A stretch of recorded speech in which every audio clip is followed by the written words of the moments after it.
right, we've given you a little intro to the Xero dashboard. Let's take a look at reports. You'll go to Accounting and then Reports. Xero has a wide range of reports already built for you, but you can customize these to your needs. So it will prompt you with some favorites up here at the top. Let's take a look at a couple in particular. Before we hop into the normal financial statements of balance sheet and income statement, let's check out some financial performance information. So first, we'll look at the analytics for a business snapshot.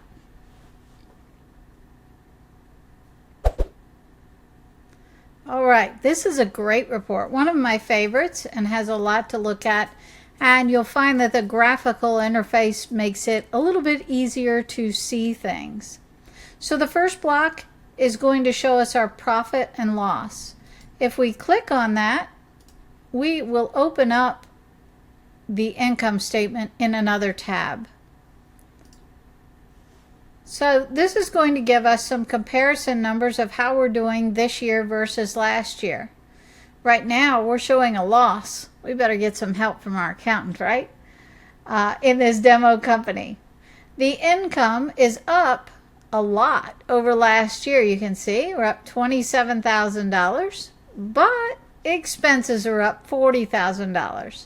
So these are some pretty high percentages, and I wouldn't expect to see these in your business, but this is demo data, so we'll never know what we're going to get here.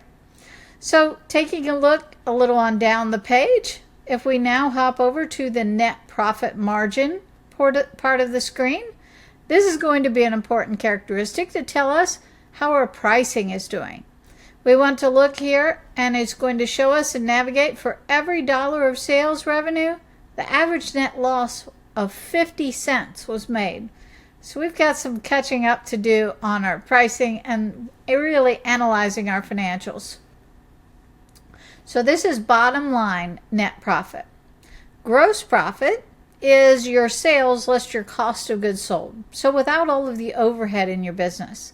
This again is a really good indicator to look at for our pricing to make sure we're in line with industry standards and with where our goals are that we want to achieve. Coming down a little further, we can now see the largest operating expenses. Again, all of these numbers are clickable. If you click on them, it will take you to the detail of the expense report, so you can see all of the expenses associated that underlie that number. Finally, at the bottom portion, we have the financial position and the cash. So it's giving us a summary on our balance sheet, our overall cash balances, with a link to check out our upcoming cash flow needs. We also show that our average time to get paid is 7 days, and our average time to pay suppliers, 320. Uh-oh, I bet we have some mad suppliers. We can also toggle the bottom here to turn on the financial ratios. These are in a pilot program right now, but they're giving us current ratio, debt ratio, and current liabilities to net worth.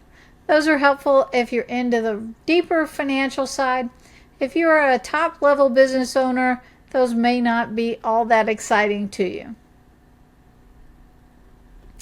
All right, so that's one of the analysis reports. We can also toggle this to look at it based on last year, current month, last quarter.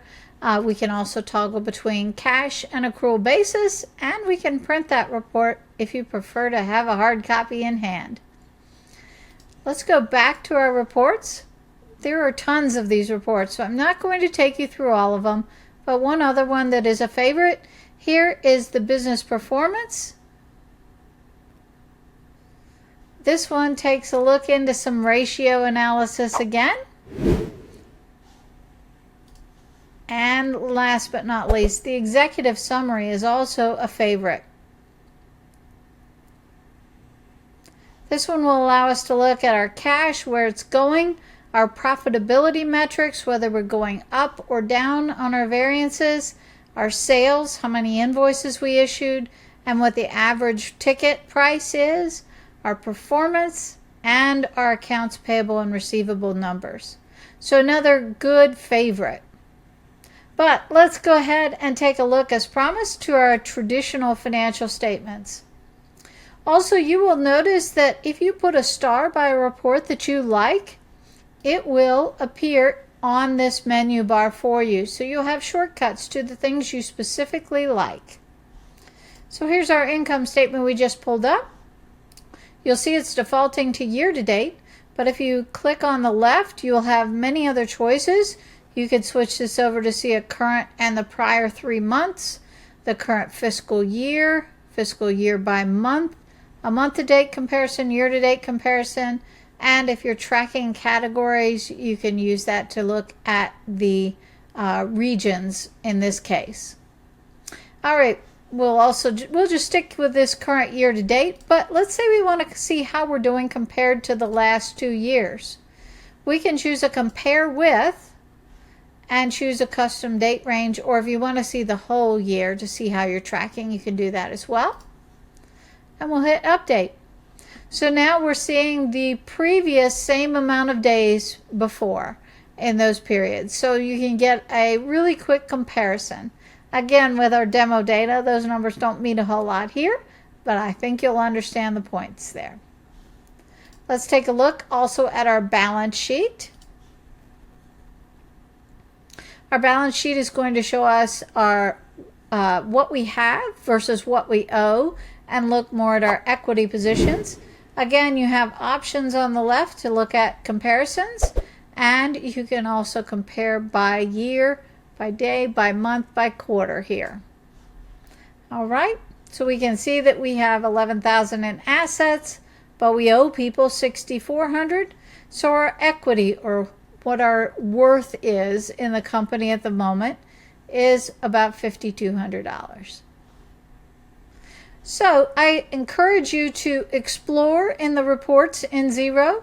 Find those reports. If you'd like to see a bigger description before you click on them, you can toggle that little button and it will give you more description there. But there are lots of these reports to try out. So see what you think and see what you like. If there's a report you like, put a star by it. It'll appear on the menu for you. I hope this has been a good, helpful demo of how to look at the reporting in Xero. Please follow us on Facebook and Instagram. Please make sure to check out our blog and our website link below. Subscribe to our YouTube channel and hit the bell to be notified when we post. Email me at donna@calculatedmoves.com.